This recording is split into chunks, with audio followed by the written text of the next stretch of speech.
እነሆ መጋቢት 24 2010 ሆነ። ኢትዮጵያ ለልማት የታጩ ወጣቶቿ ይጨራረሱ ዘንድም አንድ ሰው ስልጣን ያዙ። በታሪኳም ለመጀመሪያ ጊዜ ሚሊዮኖቿን ትገድል ዘንድ እኒሁ ሰው ወደ ስልጣን መጡ። ኢትዮጵያ በታሪክ ለመጀመሪያ ጊዜ በሁሉም አቅጣጫ የምትወረር ትሆን ዘንድም እኒሁ ሰው ጠቅላይ ሚኒስትር ሆኑ። በታሪክ ለመጀመሪያም ጊዜ ሰው ሲሰቀልና ሲቃጠል ይታይ ዘንድ በኢትዮጵያ አዲስ ሰው መልአከ ሞትን እያውለበለቡ ነገሱ። በዓለም ዲፕሎማቶች ፊት ሞገስ የነበራት ኢትዮጵያ ቢን ዛይድንና ኢሳያስ አፈወርቂን እያፈራረቀች የምትላላክ ውሪ ትሆን ዘንድ እኒሁ በተላላኪነት መንፈስ አደግሁ የሚሉት ሰው ቤተ መንግሥት ገቡ። በአድዋና ባድመ በካራማራና መተማ ደሟን እያፈሰሰች በመሪዎቿ ትጋት የቆየችው ኢትዮጵያ ራሷን ከአይኤምኤፍና ዓለም ባንክ የኢኮኖሚ ወረራዎች ሉዓላዊነቷን ጠብቃ የኖረችን አገር $3 ቢሊዮን ሊሸጧት ከምኒልክ ቤተ መንግሥት ደረሱ። የእኛ ወታደሮች በሳንጃ ተደፍረዋል፣ በወንድ አካል ሴቶችን ብንደፍር እንደ ብርቃት ትናገሩት ያሉ ጠቅላይ ሚኒስትር በኢትዮጵያን እናቶች፣ እህቶች፣ ሚስቶችና አክስቶች ሕይወት ላይ ይጫወቱ ዘንድ የሴቶች ገላ እንደ ጦር መሳሪያም እንደሚያገለግል ያሳዩ ዘንድ የአገሪቱ ቁጥር አንድ ሰው እስኪሆኑ ድረስ ከሳቸውም በፊት ማንም አልነበረምና ቤተ መንግሥት ገቡ። በኢትዮጵያ ታሪክ ለመጀመሪያ ጊዜ ዜጎች በዘራቸው ተመርጠው እንዲገደሉ፣ እንዳይንቀሳቀሱ፣ ወደ ማጎሪያ ማዕከላትም እንዲጋዙ፣ በማንነታቸው ምክንያት እንዲቀጡ አዋጅ የሚያውጁ ጠቅላይ ሚኒስትር ከዙፋኑ ላይ ሆኑበት። ከ1977 በኋላ ለመጀመሪያ ጊዜ ሰዎችን በረሃብ መግደል የመጀመሪያው ጠቅላይ ሚኒስትር በኢትዮጵያ ታሪክ በአንድ ዓመት ውስጥ 6 ሚሊዮን ዜጎችን በማፈናቀል ቀዳሚው የአገር መሪ የተባለላቸው ሰው የ4 ኪሎ ቤተ መንግሥትን ቁልፍ ተረከቡ። ልማት ቆሞ ጦርነት ሀገራዊ አጀንዳ ይደረግ ዘንድ ሞትን ማዳነቅ አያስፈልግም እየተባለ ይልቅ በየአስከሬናቸው ላይ ዛፍ እንትከል እያሉ የሚናገሩ ጠቅላይ ሚኒስትር በጥንታዊው ቤተ መንግሥት ገብተዋልና ከጽሕፈት ቤታቸው ዙሪያ ጀምሮ ድሃ አሊ ብለው ማፈናቀልና መንቀል ቀጠሉ። የኢትዮጵያ እናቶች ይጸልዩልኛል እያሉ የኢትዮጵያን እናቶች ገደሉ፣ አስለቀሱም። አንድም ጥይት የማይተኮስባትን አንድም ታጣቂ ኃይል ያልነበረባትን ከሞያሌ እስከ ዛላምበሳ 24 ሰዓት መጓዝ ብርቅ ያልነበረባትን አገር የተረከቡት ጠቅላይ ሚኒስትር ምድሪቱን የእልቂት ማዕከል ሊያደርጓት ከመንበሩ ላይ ተቀምጠዋልና የእሳቸው ነቀምት ደርሶ መመለስ፣ ባህር ዳርም ደርሶ መምጣት ማርስንና ሳተርንን የመጎብኘት ያህል ይቆጠር ዘንድ ትልቅ ዜና ሆነ። ከአብይ አህመድ በፊት ይህንን ያህል የገደለ ይህንንም ያህል ያፈናቀለ ኢትዮጵያን በዲፕሎማሲ እንዲህ ያዋረደ የለም የሚል ሰው መጋቢት 24ን ሲያስብ ማግኘት የሚገባውን ብቻ ሳይሆን ያጣውንም ነገር ቢያሰላስል ልክ ነው። ሲሞት ችግኝ እንትከልለት እያሉ ያፌዙት፣ ሞትን ማዳነቅ እንደማይገባ የተናገሩት፣ ሰው ሲሞት ኢትዮጵያ ውስጥ መጥቶ አይቀበርም ያሉት፣ ኢትዮጵያውያን ሲሞቱ ብዙ ሰው ሊያጽናናም ቀብርም አብሮ ሊሄድ አይገባም ብለው ያወጁት ጠቅላይ ሚኒስትር በእርግጥም መልአከ ሞትን ይዘው ቤተ መንግሥት እየገቡ እንደነበር ያን ዕለት መጋቢት 4 2010 ዓ.ም ገልጸውታል። ኢትዮጵያውያን አንድነታቸውን ጠብቀው የኖሩትና ማኅበራዊ መስተጋብራቸውን ያጠናከሩት ያለ ብሔር ልዩነት በመጋባት ሃይማኖትና ዘርን ሳይመርጡ በመጎራበት ያለ ግዴታ ማኅበራዊ ግንኙነቶችን በመመስረት ድንበር ተራራ ተሻግረው በመነጋገድና በመሰል መንገዶች መሆኑ ቢታወቅም ጠቅላይ ሚኒስትሩ ግን በዚያ ንግግራቸው ኢትዮጵያውያን ተዋህደን የኖርነን ለሚለው ማስረጃ ያቀረቡት እነዚህን ማኅበራዊ ጉዳዮች ሳይሆን ጦርነቶችን ነበር። ለሕዝብ አንድነት ምክንያት ብለው ያቀረቡት ጦርነትን ሲሆን ለአድዋ ጦርነት የዘመተው ሰው በዚያው ሲጋባና ሲዋለድ የሶማሊያን ወረራ ለመፋለም ኦጋዴን ወርዶም በዚያው ጋብቻና ወዳጅነት ሲፈጥር ወዘተ እንጂ ካራማራ ላይ ስለሞተ አሊያም አድዋ ላይ ስለተሰዋ የኢትዮጵያውያንን ማንነት እንዳይለያዩ ሆኖ የተሰናሰለ የሚያስብለው አልነበረም። ባለፉት ዓመታት ኢትዮጵያን የመታደግ ዘመቻ፣ የህልውና ዘመቻ፣ ሕግ የማስከበር ዘመቻ፣ ጽንፈኛ የመከላከል ዘመቻ፣ ሽብርተኝነትን የማጥፋት ዘመቻ፣ የኢትዮጵያን ጠላቶች ለአንዴና ለመጨረሻ ጊዜ መገላገል ዘመቻ፣ ኢትዮጵያን ከቅኝ ገዢዎች የመከላከል ጦርነት እያሉ ሕዝብ እንዲተላለቅ ያደረጉት በዚህኛው ክፉ መንፈስ መነሾነት ነው ብሎ መከራከር ስህተት አይሆንም። ሰው በሕይወት ሊኖር የሚገባው ክቡር ፍጡር ሲሆን ሲሞት ደግሞ አስከሬን ነው። እሳቸው ግን በየትኛውም የአገሪቱ ክፍል ያለ አስከሬን ኢትዮጵያ ሆኗል ሲሉ ለእሳቸው አገር ማለት ሰው ሳይሆን ተራራውና መቃብሩ እንደሆነ የሚጠቁምና በገድላችሁም ኢትዮጵያ ስለምትሆኑ አትዘኑ ብለው ቀብድ እያስያዙ እንደነበር ውሎ አድሮ ተገልጧል። መግደል፣ ማጋደል፣ መፍጀትና ማፋጀት መሆኑ ግልጽ ይሆናል። የኢትዮጵያውያን የአንድነት ገመድ ጦርነት ብቻ የሆነ ይመስል ውጊያን የህብረ ብሔራዊ አንድነት ማስጠበቂያ መሳሪያ ነው ብለው የሚያምኑት ጠቅላይ ሚኒስትሩ ሞትን እንደ ተራ ማህበረሰብ እንዲለምደው በማድረግና ሞትን ማዳነቅ እንደማይገባም ደጋግመው በመግለጽ የተደመጡት ጠቅላይ ሚኒስትሩ ሞት እንደ መብላትና መጠጣት የተለመደና የማያስደነግጥ እንዲሆን አድርገዋል። በዚህም በዘመናቸው ጆሮን የሚያጮሁ የግድያ አይነቶች ታይተዋል።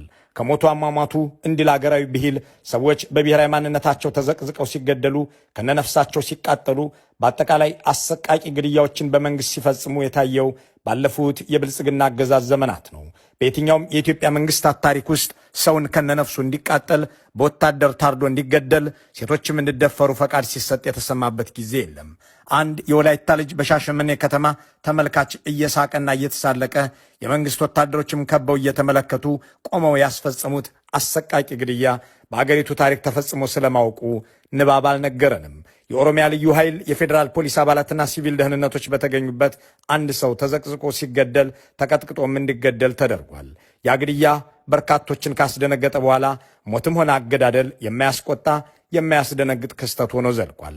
ከዚህ አለፍ ሲልም በ2014 መጋቢት መጀመሪያ ቀናት ላይ በቤኒሻንጉል ጉሙዝ ክልል መተከል ዞን ጉባ ወረዳ አይሲድ ቀበሌ በትግራይ እጅግ አሰቃቂ በሆነ መልኩ የመንግስት ወታደሮች ሰዎችን ከነነፍሳቸው ሲያቃጥሉ ታይተዋል። ሰዎች ተሰቃይተው በእሳት እየቀለጡ ሲሞቱ የታየ ሲሆን እንዲህ ያለ አገዳደል በአገሪቱ መንግስት ወታደሮች ተፈጽሞ ሲታይ ለመጀመሪያ ጊዜ ነው።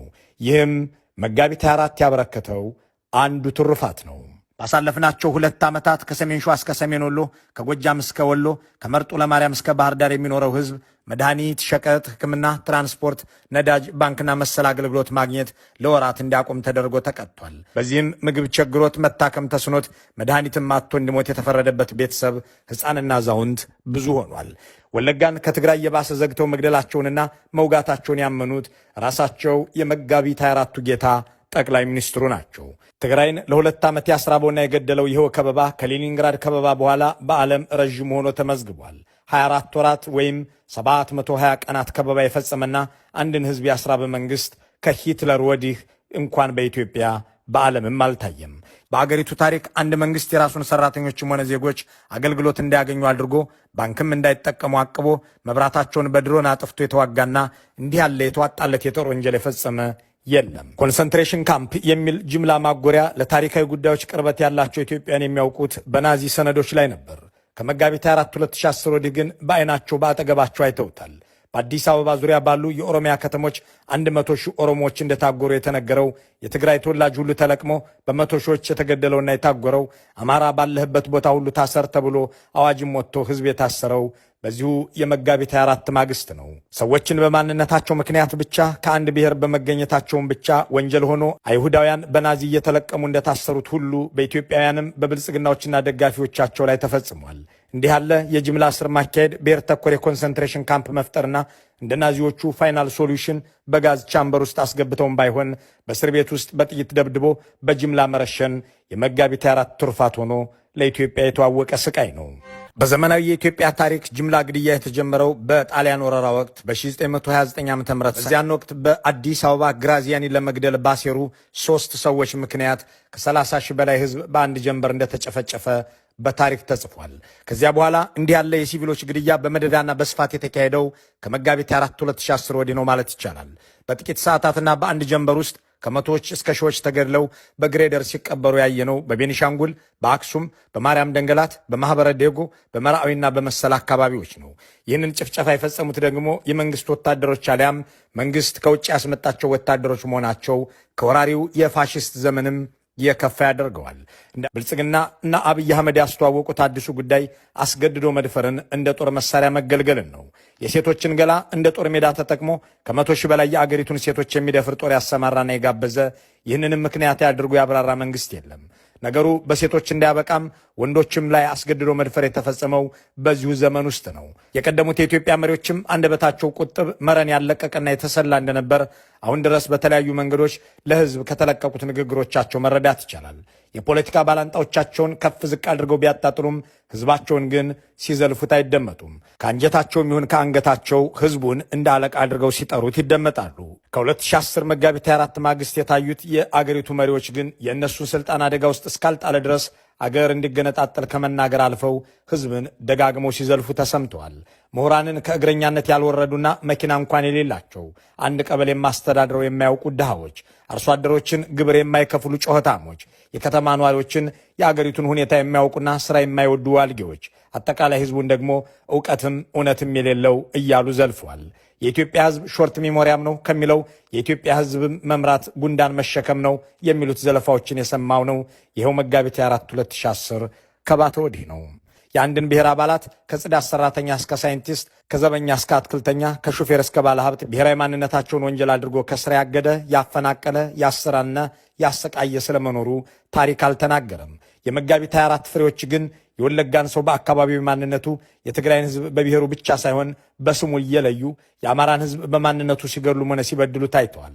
የትውልድ ቦታው አሊያም ስሙ የትግራይ የሚመስል ከሆነ ስራ እንዳይቀጠር ከሀገርም እንዳይወጣ ያደረጉበትን ዘመን ካየን ገና 4 ዓመትም አልሞላንም።